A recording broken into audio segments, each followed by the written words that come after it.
平時喺度飲杯茶，屋企人呢就喺度睇電視，依家就可以感受到我哋溫馨嘅一家啦。而且呢個主陽台呢係整咗落地嘅風玻璃窗嚟嘅，睇出去景觀視野都係非常之靚噶。呢套房喺雅基樂二龍山星耀一期嘅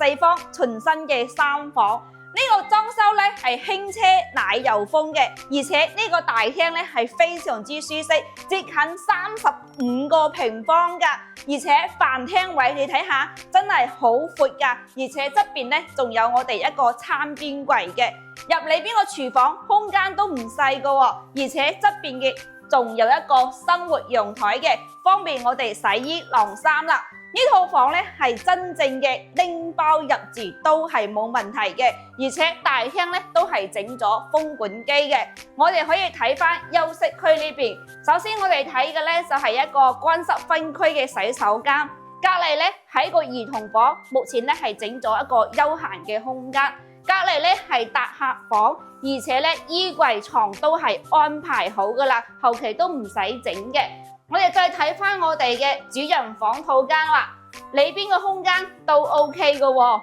哇，呢邊1.8米嘅大床啊，而且仲有飄窗位贈送嘅，都係可以睇到遠處嘅山景。呢邊咧仲有一排我哋女士最中意嘅就係衣櫃啦，可以擺好多靚衫靚包喺裏邊啦。呢套咁靚嘅單位咧，目前業主嘅嗌價咧就係96萬嘅，咁你就要俾到14萬嘅首期，月供嘅話3400幾蚊就可以入手啦。咁我哋星耀一期咧呢邊樓齡咧都係比較新啲嘅，咁樓下咧就有生活超市、香港直達車啦，再加上嘅話，我哋去三甲醫院條路即將開通，所以呢邊咧都係非常之熱鬧嘅。如果你想揾套全新裝修，唔使煩惱裝修，可以直接拎包入住嘅，咁你就可以睇翻呢一間啦。